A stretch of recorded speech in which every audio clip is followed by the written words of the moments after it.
Good evening, everyone. Happy Wednesday. Welcome to our Be the Now Speaker Forum for the month of May. My name is Erica Lash, and I'm happy to greet you all this evening. We have a lot of good information that we plan to share with you, and we're going to jump right in. Our forum tonight features State Representative G.A. Hardaway from the great state of Tennessee, and Representative Derek Jackson from the great state of Georgia. But first, before we bring in our speakers, I'd like to take just a few moments to introduce you to the Be the Now founder, Mrs. Cheryl Neal. Mrs. Neal is our illustrious leader, and I'm going to turn it over to her to share a little bit about our organization. Mrs. Neal. Thank you so much, Erica. And I want to thank everybody for joining this evening. As Erica stated, I am the founder of Be the Now. Be the Now is an organization dedicated to voter education and voter engagement through legislation, learning the legislative process and the democratic processes. If you have a chance, please go to our website, bethenow.org, and you find out about more that we are offering, from our initiatives to all the things that we're doing within the community. Tonight, again, this is extremely special because the call we had previously, we had state legislators from Ohio, Florida, Texas, and Georgia, just discussing some of the legislation that's on the table that could affect our communities. And I am extremely excited to have State Representative Hardaway from Tennessee, and also previous state legislator Derek Jackson, who's actually running for his seat again. And I'm extremely excited for him to be on the call as well. So what we're gonna do is jump right into it. And the first question that I have, I'm gonna pose it to State Representative Hardaway. You know, as I stated before, there are a lot of things that have been going on. It's been extremely busy in Tennessee, as we know. And I actually wanted to know what legislation is on the, have you seen come across the table that can truly affect our communities, whether it's in a positive light or a negative light. So that's the first question we would like to ask you. And I think you're on mute. Erica, can you unmute?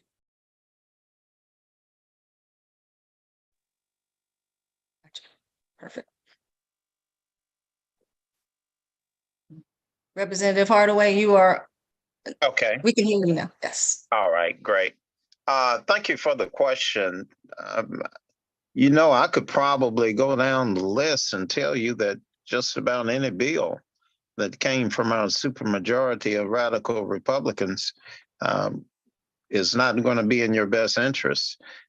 We've been assaulted along with our Constitution on so many levels, from making it more difficult and at times impossible for some of our folks to vote. The goal is to make sure that the supermajority, who will soon be the minority in terms of actual voting numbers, that they maintain control. So I'm going to be brutally honest with you. They call that apartheid when the minority still maintains control of the politics and the economics. That's what the South African apartheid system was, a small group who was in the minority still maintaining control over the economics of the country and over the politics / governing of the country. And if we aren't careful, we'll see that play out in America. The red states are making a special effort to take the rules, to take the laws, which, by the way, are intended to protect the interests of the minorities. That's why you have rules. That's why you have laws, is to make sure that you protect the interests of the minorities. However, when you have the type of outlaw and renegade states' rights type of efforts that we have from the extremists, then those same rules, those same laws are bent and sometimes broken, and the rights of the minorities are violated. So when we're looking at the laws that say that it's going to be a criminal charge if you make a mistake and get your information straight from the state of Tennessee, straight from the Department of Corrections, on whether you can vote or not, whether your rights have been restored or not. If you make a mistake, you're going to jail. You'll be prosecuted and you're going to jail. And we've had that play out. So we had legislation this time that was geared towards trying to correct that miscarriage of justice. And I expect that by next year, hopefully, we'll have it in place. It's just the craziest thing. And every time I think about it, it's hard to believe. You rely upon information straight from the state. They give you the wrong information and you're prosecuted. Nothing happens to the folks, the officials who give you the information, but you're prosecuted and sentenced to jail. It's crazy. That bothered me then. It still bothers me today, as you can see, because it's like stealing your democracy. You're stealing your freedom from you. The one thing that you've got to keep in mind is, in a democracy, your vote is your currency for your freedom. And if you don't, like anything that you go into the store to buy, if you aren't careful and don't make a purchase of an article or a piece of clothing or appliance that you have done research on, that you've checked to make sure that it's a reliable piece or it's put together well, if you buy shabby products, then you're going to get bad results. It's the same with politics. You take your vote and you put it on a bad candidate, you get poor leadership. It's because you didn't do your research. You're a consumer, and you obviously didn't do your research before you consume. And that goes not merely for individuals, but for issues that you may cast or spend your vote on. So I'll ask everyone to be careful about how you spend that currency. Make sure you do your research. Make sure that you're informed before you spend that money, which is your vote. I noticed in some of your advertisement or your messaging that you understand how important it is to be informed.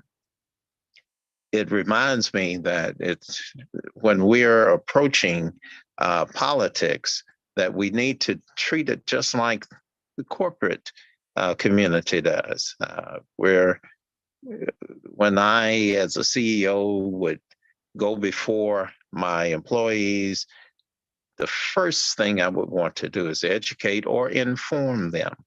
I want to make sure that they understand who I am, what I'm talking about, what my objectives and goals are going to be, what the mission is for the company. What's the second thing? The second thing is to try to inspire them to do what? To help me to achieve those goals, to reach those objectives. What's the third thing? The third thing is to get them active, get them involved, and get it done. That's the same as politics.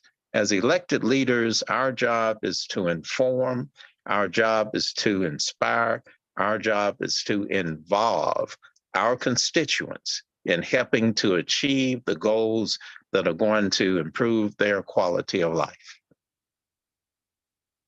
Wow.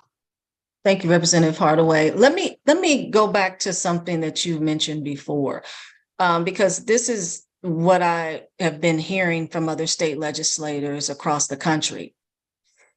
There's a lot of laws that have been put on the table that are truly going to affect a lot of people in a negative way. We talk about, the supermajority, they rule right now in a lot of these states.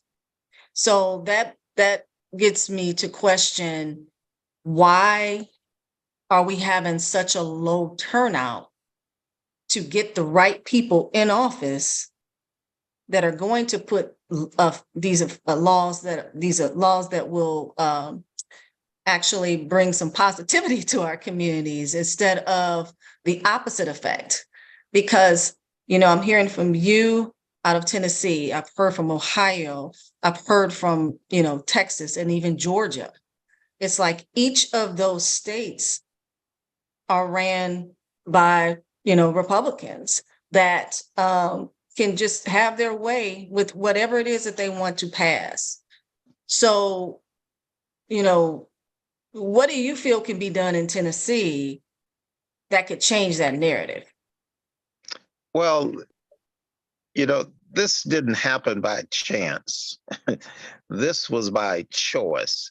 The choice of the Republican Party to work harder than our fat and lazy, well-fed and sleepy Democrats.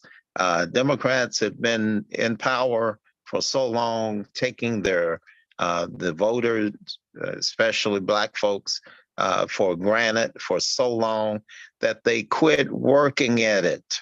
So what happened? We're in the same position. This is another Hardawayism, the world according to Hardaway. If you look back at the Civil War, look back at slavery, the Civil War, you look come out of the Civil War, you're in Reconstruction, and then you go into post-Reconstruction, and you get into the Jim Crow era, and then Black folks finally start fighting again for their freedom. Guess what? We had Obama. We had the backlash against Obama, his era. We'll call that, instead of post-Reconstruction, we will call it post-Obama era, the Trump era. Okay, same thing. How did Trump come to power?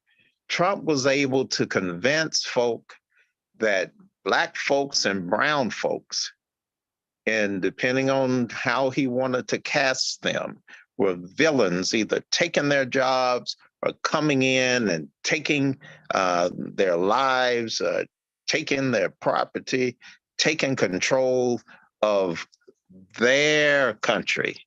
Okay. So we're still caught in that backlash.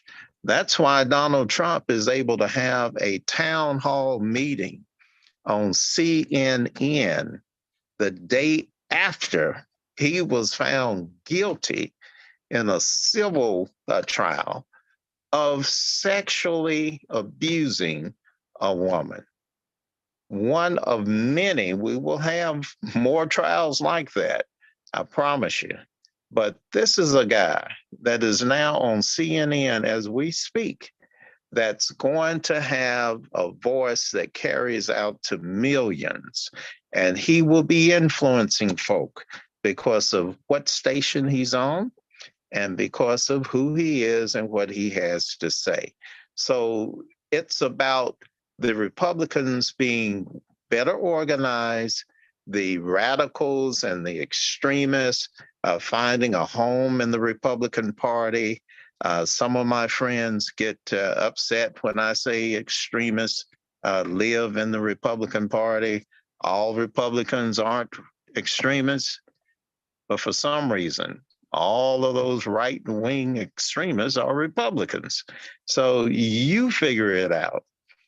They're finding a home there for a reason, because they're comfortable. They're comfortable with your politics, comfortable with your mission. We talked about inform, and inspire, and involve. They evidently love the message that's coming from the Republican Party leadership. The Republicans were better organized. They were willing to do what leaders have to do, and that's sacrifice. Republicans were willing to give up their time, willing to spend their treasure, willing to donate their talent in order to achieve their goal. So I'm going to take you back in history again. You often hear that the Civil War was not about slavery, which means it wasn't about oppressing Black folk and other people of color. It was about states' rights. Guess what we're hearing today? States' rights. History might not repeat itself, but what? It always rhymes.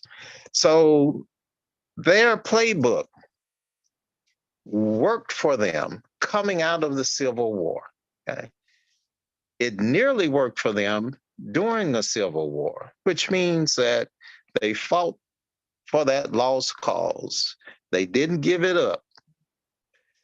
But when they came out of it, they maintained power in the South comparable to what they had when they actually had slavery in a legal sense.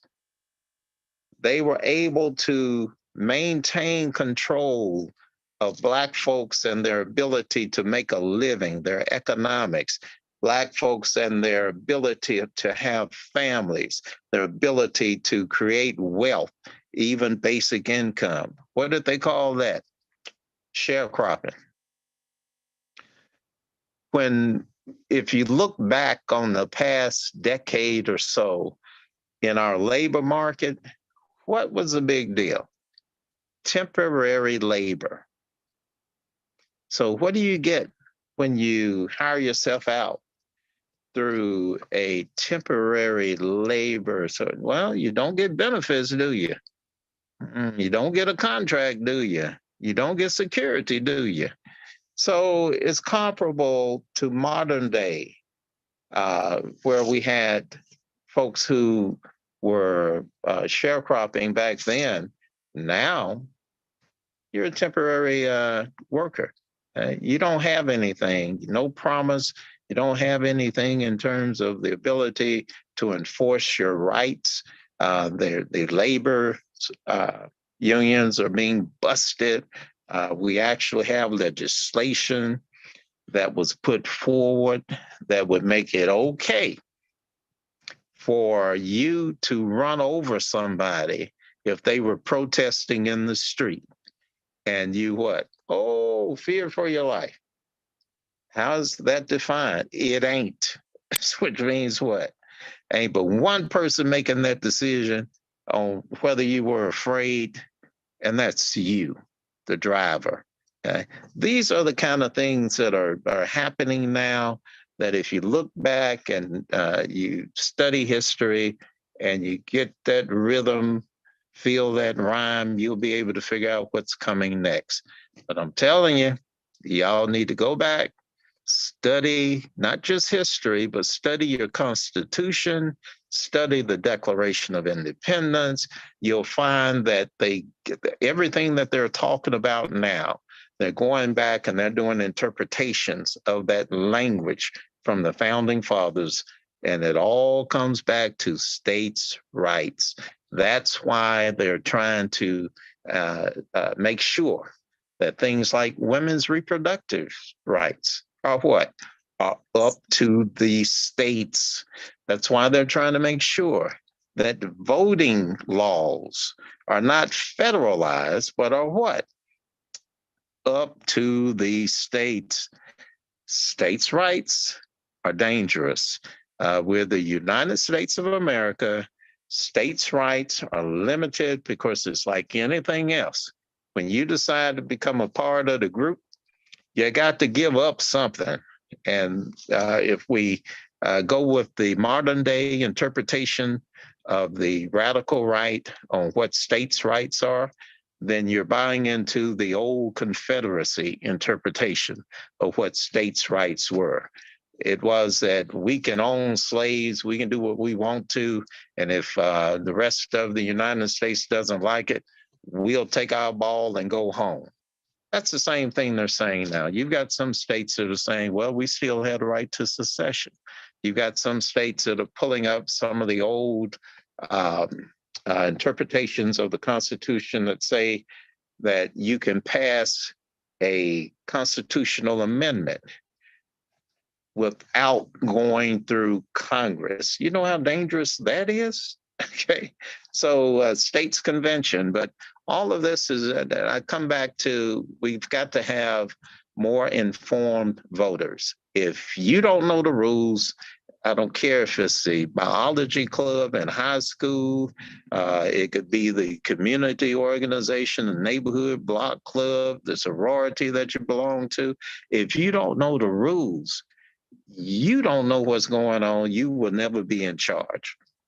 If we don't know our Constitution, if we don't understand the Declaration of Independence, if we don't have a working knowledge of that basic supreme law of the land, folks tell you what they want to, they pull tricks on you, they write rules, they write laws, and they interpret the basic supreme law of the land, the Constitution, and you can't argue back because you're uneducated. Study your Constitution, study your Declaration of Independence, have a working knowledge of your 64 Civil Rights Act, the 65 Voting Rights Act.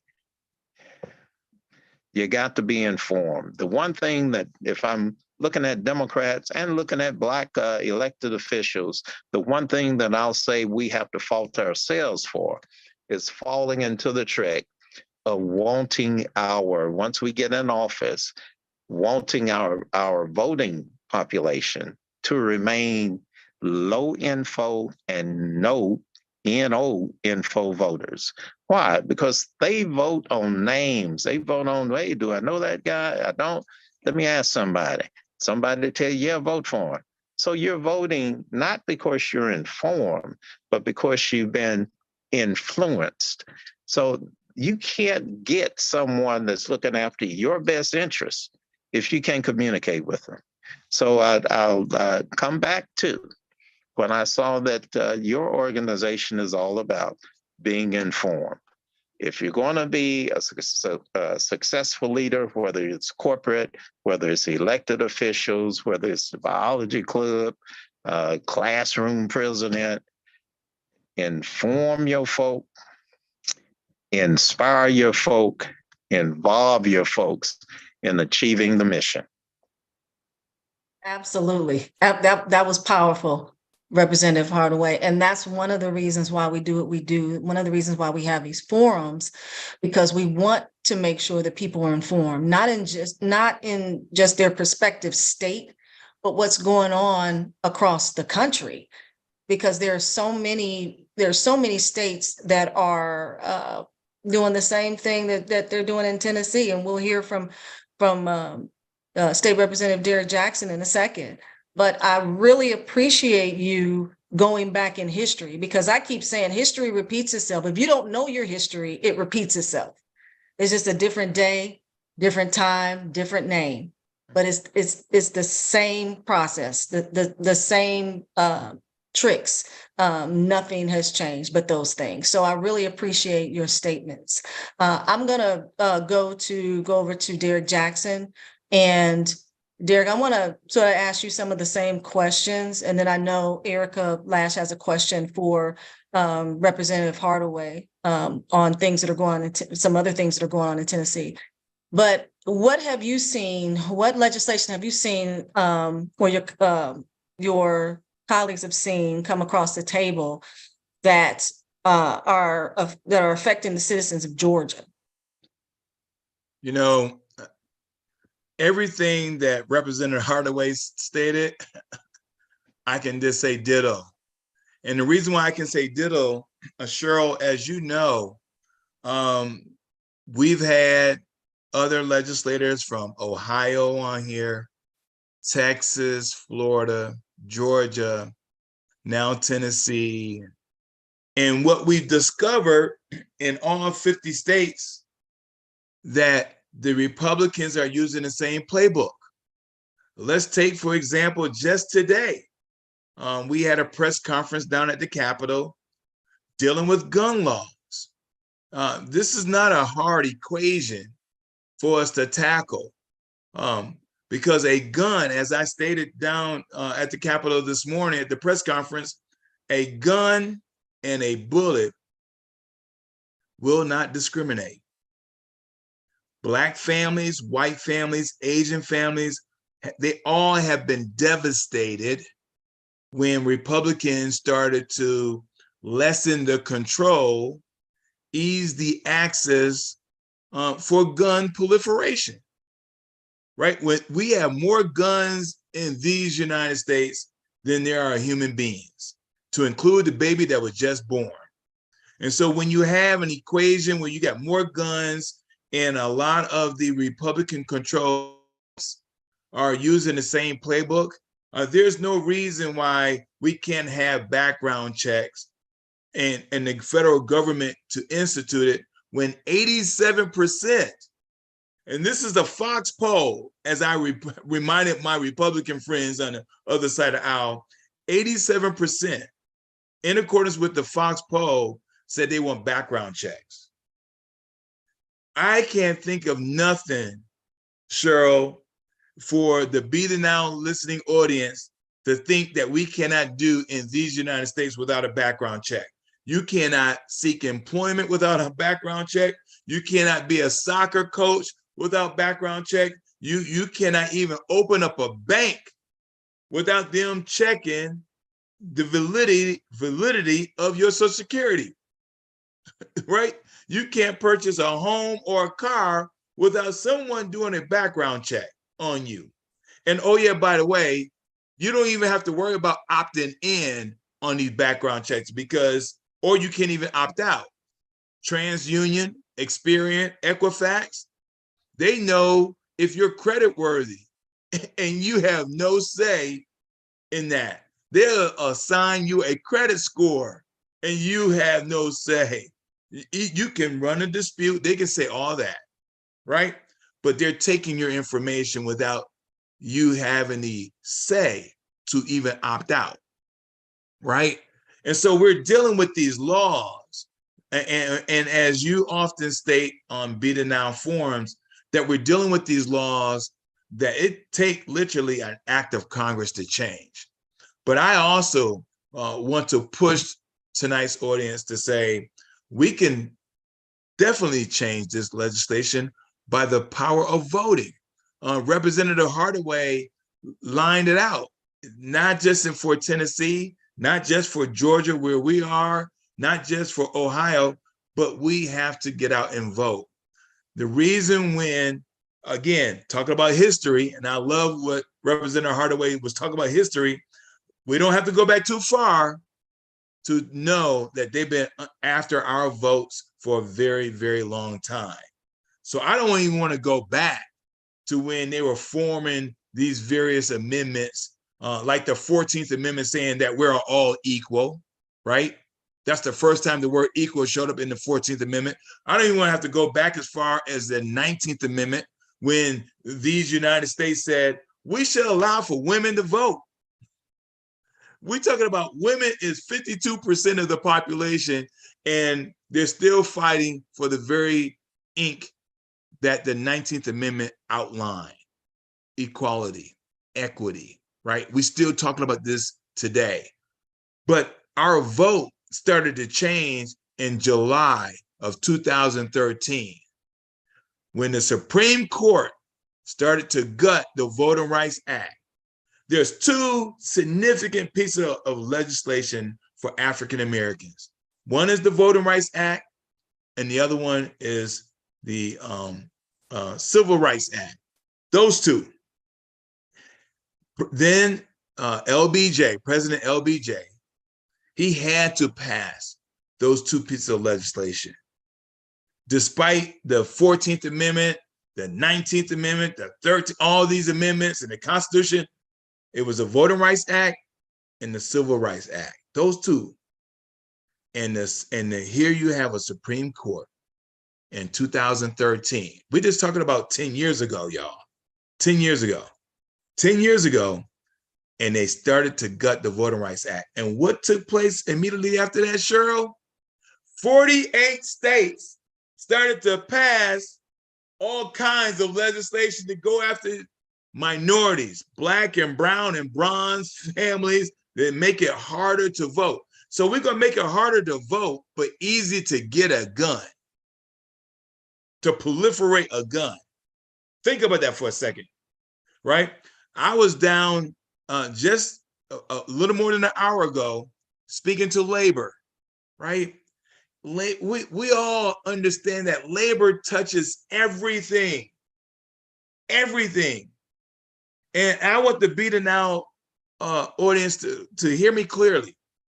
Labor is simply asking for simple things. They want the ability to be free, to unionize, right? And why do they want the ability to unionize? Because they're talking about collective bargaining.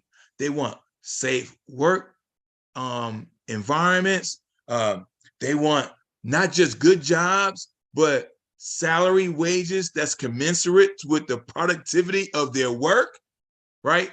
There's no reason why a CEO makes 400 times more than the most junior person in that organization, right? They want for women to get the same salary that a man that's equally qualified, right? They want the ability to have the retirement that's respectable, right? They want the ability to have a work-family balance. Why is it that we have families working 2 or 3 jobs, and then you try to figure out what's going on with the latchkey kid that's at home by himself, right?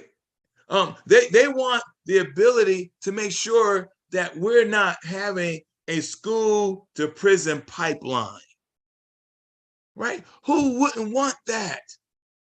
But yet we're dealing with a society right now when a Supreme Court justice been on a take for 20 years from a billionaire. Just today, a sitting House in Congress member was arrested on an indictment for laundering money, racketeering charges, right? We're dealing with a former president that was just found liable for defaming a woman that he assaulted, and he's on tape, right? This is where we are. Supreme Court justice, a former president, and a sitting member of Congress. These are supposed to be lawmakers, right? Not a president who is trying to overthrow the government in which he's leading.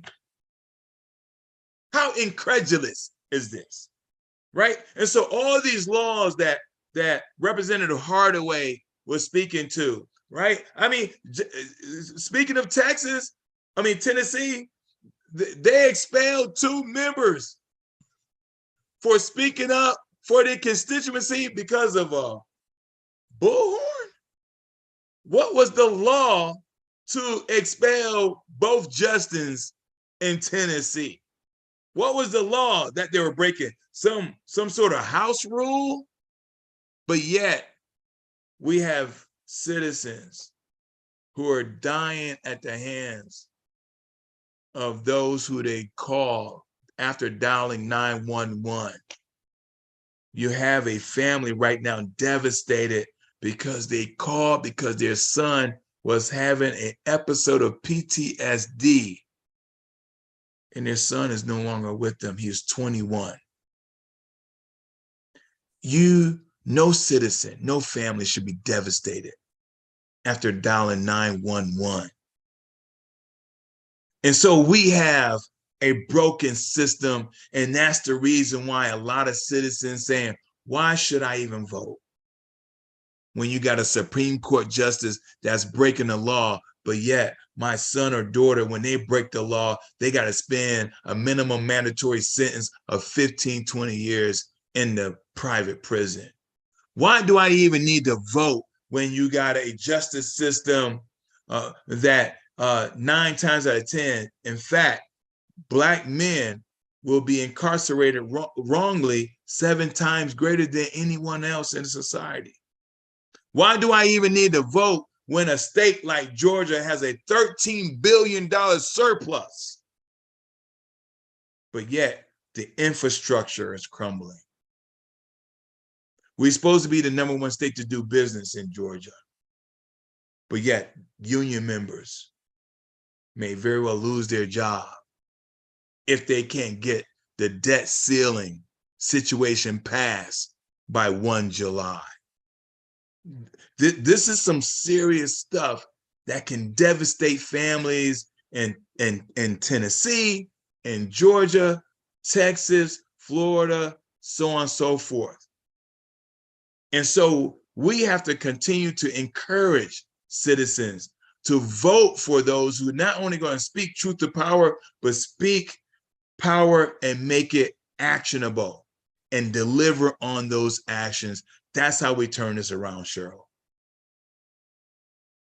Wow. Hey, You guys are Cheryl. on fire tonight, both you, Representative Hardaway, and yourself, Derek. You are spot on. And that's why, again, I have to say, that's why we have these forums, to try to inform the community on what's going on. I truly believe that it's the legislative piece that people need to understand in order for them to tell us why they need to go vote, instead of us telling them that they have to go vote. So I think that's extremely important. Erica? Yeah, Cheryl, thanks. So we did have a few actually questions that came into the chat. So I just wanted to take a few minutes to share those, if you don't mind. The first one is to Representative Hardaway. Since sponsors of the draft legislation padded with so much stuff to bury their main objective, what's the best way we could advise people to research the legislation going to the floor or to the ballot? Thank you. That's a very insightful question. I tell my my young folks in particular, but all of my constituents, you don't want to be a one source researcher. You don't want to be a one issue voter. That means that you have got to get on your computer or your phone, get to Googling, go to the library, get to reading, keep up with the news, main news media outlets. Those folks that put out some facts and some fiction, some opinion. You've got to read and study the conservative media. You've got to read and listen and watch foreign media. You can't be a one research voter. Okay? You have got to look and read and listen to everything. I have to listen to Fox. Man, I wish I could get those hours back in my day. But I have to, so I will know what? I will know before I go to Capitol Hill what my colleagues are going to talk about. I already know their arguments if I watch Fox. Okay? So you can't be a one source researcher on individuals nor issues. And when you decide on who best represents your interests, don't get caught up in just one issue and let your vote be decided upon that one issue. You've got to look at several issues that the individual that you're voting for is going to be influencing, and decide how he or she is going to impact your quality of life. What is he going to do about education? What is he going to do about your job market? What is he or she going to do about sensible gun laws? What is he or she going to do about expanding Medicaid and making healthcare affordable, accessible to everyone? So you cannot be a one source researcher. You cannot be a one issue voter.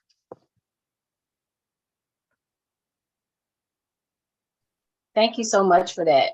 We do have one other question, and I believe this one is directed to both Representative Hardaway and Mr. Jackson. What's the temperature on the floor at your Capitol now?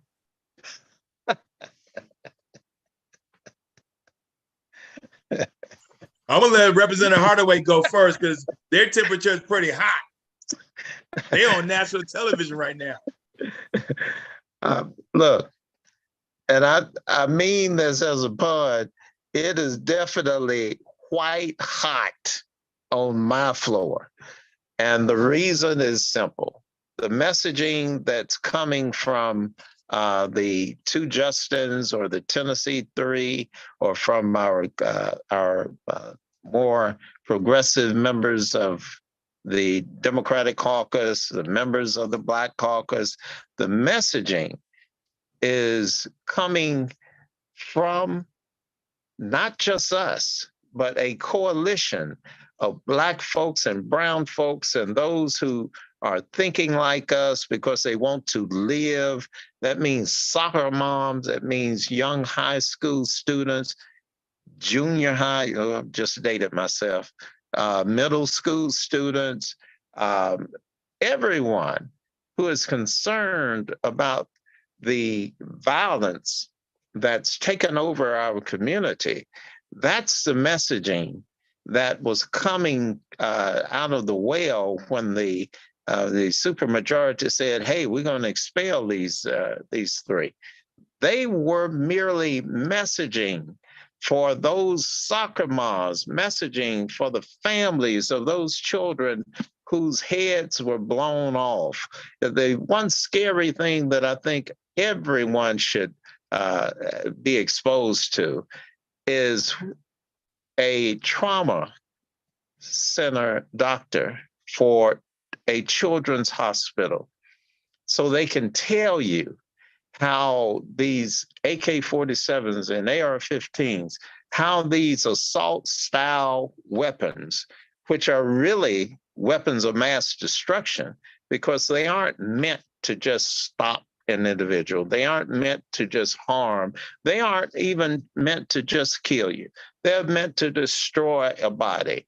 When young folks from the Covenant School here in Nashville were brought to the emergency trauma center at the Vanderbilt Children's Hospital, the doctors, some of the doctors were interviewed later and they were crying. Why? Because some of the children had their faces and heads just blown off, their organs, their hearts, their lungs shredded, their bones, the skeletal system in fragments. That's what these bullets do. And it's not one bullet, it's multiple bullets. It's insane that anyone would put their own individual politics, their own advancement, ambition ahead of protecting the lives of little children, protecting the lives of those who care for those children, teach those children, maintain the facility. That's what happened here in Nashville. Those folk who were murdered, those 6 folks who were murdered, the 3 children and the 3 adults at Covenant School, they were so close to the Capitol in terms of relationships, in terms of party affiliation, that my Republican colleagues, some of them just lost their mind, because now you had a coalition of young Black folk and young white folk and old white folk and old Black folk who had decided that enough is enough and they were going to do enough. in order to effect change. It was no longer going to be acceptable to have to create a fortress for a school, so that your children are going into a situation where they're virtually imprisoned all day. And the criminals and those who are mentally ill are roaming the streets free, going to other less fortified locations, or waiting for your children or for other adults to leave and try to get home safely. We have got to go to the source of the problem, which means we've got to have universal background checks. We need to have adequate care, accessible, affordable care for those who have mental illness, and we need to keep them away from guns. We got to have safe storage of weapons in cars, because the majority of the weapons now that are stolen and used in crimes are stolen from vehicles, including law enforcement vehicles. We even had weapons stolen from our police chief after she came to Memphis. So we've got to get to the source of the problem. The fear that my colleagues, that some of my colleagues have on the other side of the aisle, is because they see that power growing, where folks of goodwill, who have each other's best interests at heart as a community, are starting to form those coalitions and see how stupid it is to have extremists and super conservatives who are practicing militancy in essence on insurrections, take over the government, on threatening, walking up into certain capitals and threatening the elected officials. Those folks don't want a United States of America. They want their own little country, their own little fiefdom. And I say to you the same thing that Thomas Jefferson said when, after the Constitution was written, and that's any nation that expects to be ignorant and free in a civilized state expects what never was and never will be. So what we're doing now and communicating, informing, inspiring, involving others is the only way that this democracy is going to work. Thank you so much for speaking on that. That was amazing. Representative Jackson, I'd like to turn the same question to you. What's the temperature on the floor at your capital? You know, Erica, I mean, our temperature is hot as well.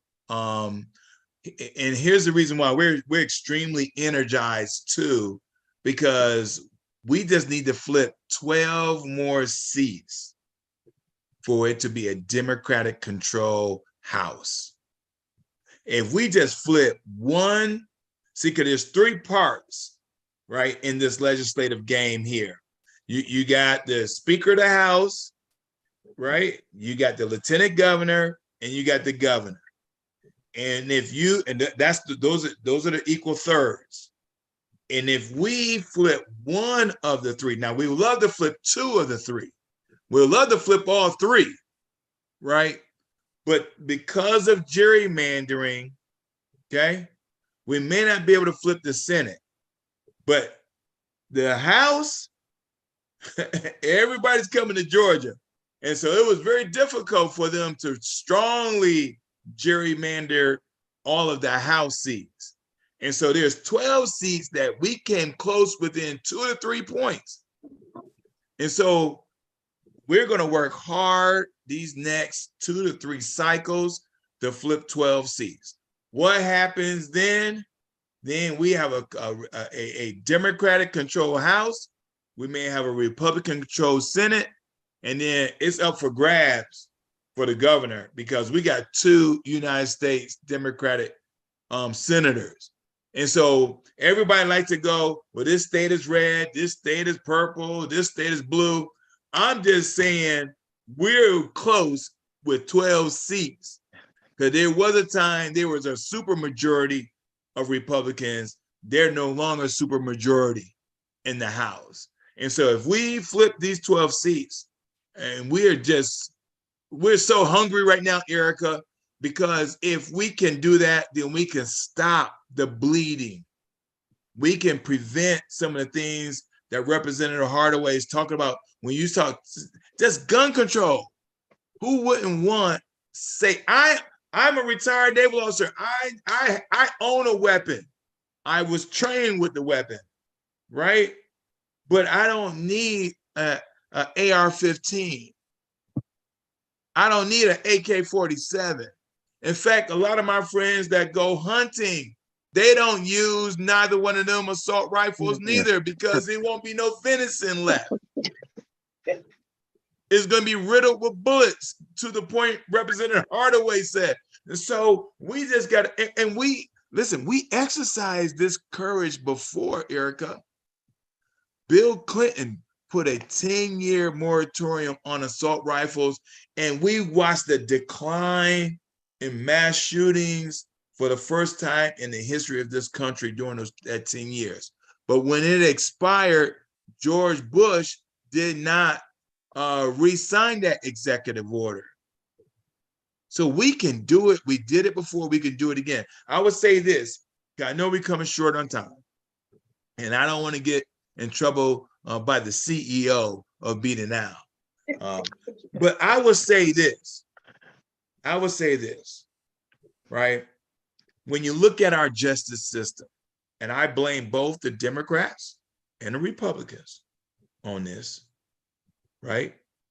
Because Bill Clinton is the reason why we watch mass incarceration on steroids, right? So I want to be fair here, right? So I blame that 1994 crime bill that even the current president, he was a senator, and he led that effort, right? So I'm going to hold folks accountable. But if we're not careful in the next 5 to 10 years, we got to change this justice system, because we watch the well-connected right now. I gave you 3 examples: a Supreme Court justice, a former president of these United States, and a sitting member of Congress exploit the law on the highest level because they feel entitled that they can. The justice system should be designed for guardrails in our society. We do not want a mayhem on our hands, because when that happens, it won't be just a civil war, right? We are living in a civilized society.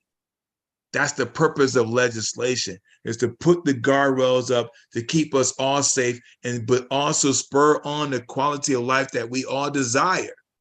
For small business entrepreneurs, to CEOs of major corporations, to families in rural, urban, and suburban, wherever you live in these United States, you want your government to work for you. And right now, our government is broken and is not showing up. And once we turn this around, we got to make sure we hold folks accountable. Thank you for having me this evening. So thank you so much for that amazing answer. I don't know that I could say that I appreciated one more than the other. I think there was so much information provided in both responses.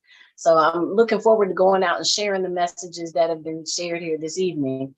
I'm going to give my own personal thanks to you both. And next, I'm going to turn it back over to our illustrious leader, Mrs. Cheryl Neal, to close us out this evening.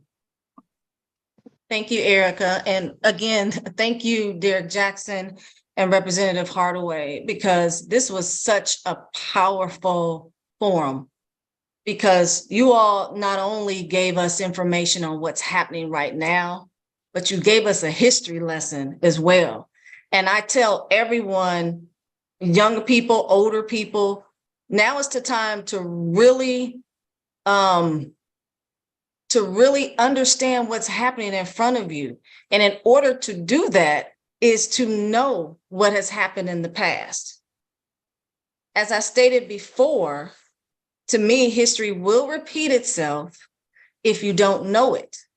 The name, date, time, that's the only thing that has changed.